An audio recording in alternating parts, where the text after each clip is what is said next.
ನಮಸ್ಕಾರ ಎಲ್ಲರಿಗೂ mister and Mrs ಕನ್ನಡಿಗ ಚಾನಲ್ಗೆ ಸ್ವಾಗತ. ಸೊ ನಮ್ಮ ಇವತ್ತಿನ 19ನೇ ದಿವಸದ ವೆಯ್ಟ್ ಲಾಸ್ ಚಾಲೆಂಜ್ನ ಯಾವ ಥರ ಮಾಡಿದ್ವಿ ಅಂತ ತೋರಿಸ್ತೀವಿ ಬನ್ನಿ. ಸೊ ನಾವು ಡ್ರೈ ಫ್ರೂಟ್ಸ್ ತಿಂದ್ಬಿಟ್ಟು ಇವತ್ತು ಬ್ಯಾಡ್ಮಿಂಟನ್ಗೆ ಹೋಗೋಕ್ಕಾಗಿಲ್ಲ, ಯಾಕಂದ್ರೆ ರಾತ್ರಿ ತುಂಬಾ ಕೆಲಸ ಮಾಡಿ ಸುಸ್ತಾಗಿತ್ತು. ಸೊ ಅದಕ್ಕೆ ಪನ್ನೀರು ಮತ್ತೆ ಓಟ್ಸ್ ಹಾಕೊಂಡು ಬ್ರೇಕ್ಫಾಸ್ಟ್ನ ನಾನೊಬ್ಬನೇ ಮುಗಿಸ್ದೆ. ನೋಡಿ ಫುಲ್ ರೆಡಿ ಆಗಿಬಿಟ್ಟು ಆಫೀಸಲ್ಲಿ ಯಾವುದೋ ಲಂಚ್ ಇದೆ ಅಂತ ಹೋಗ್ತಿದ್ದಾರೆ. ಬ್ರೇಕ್ಫಾಸ್ಟ್ ಮಾಡು ಅಂದ್ರು ಮಾಡಲಿಲ್ಲ. ಜ್ಯೂಸ್ ಕೊಡ್ತಿದ್ದೀನಿ, ಕ್ಯಾರೆಟ್ ಜ್ಯೂಸ್ ಕೊಡ್ತಿದ್ದೀನಿ. ಯಾಕಂದ್ರೆ ಇವತ್ತು ಬಾರ್ಬಿಕ್ಯೂ ಹೋಗ್ತಿರೋದು, ಅಲ್ಲಿ ಹೆಲ್ದಿಯಾಗಿ ತಿಂತೀನಿ, ಅದೇ ಜಾಸ್ತಿ ತಿಂತೀನಿ ಅಂತ ಗೊತ್ತು. ಅದಕ್ಕೋಸ್ಕರ ಒಂದು ಮೀಲ್ ತಿನ್ಬೇಕು ಅಂತ ಡಿಸೈಡ್ ಮಾಡಿ ಮಾಡ್ತಿರೋದು.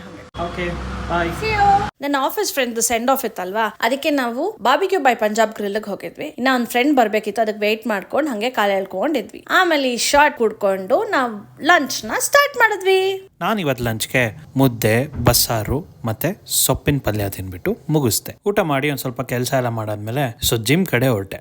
ಜಿಮ್ ಅಲ್ಲಿ ಇವತ್ತು ನೆಕ್ಸ್ಟ್ ಲೆವೆಲ್ ಶೋಲ್ಡರ್ ವರ್ಕೌಟ್ ಮಾಡ್ಬಿಟ್ಟು ಮನೆ ಕಡೆ ಬಂದ್ವಿ. ಇವತ್ತು ಡಿನ್ನರ್ಗೆ ಪ್ರೋಟೀನ್ ಶೇಕು ಮತ್ತೆ ದಾಳಿಂಬ್ರೆ ತಿನ್ಬಿಟ್ಟು ನಮ್ಮ ಡಿನ್ನರ್ ಮುಗಿಸಿದ್ವಿ. ಇಲ್ಲಿಗೆ ನಮ್ಮ 19th ಡೇ ಎಂಡ್ ಮಾಡ್ತಾ ಇದೀವಿ. Thank you so much.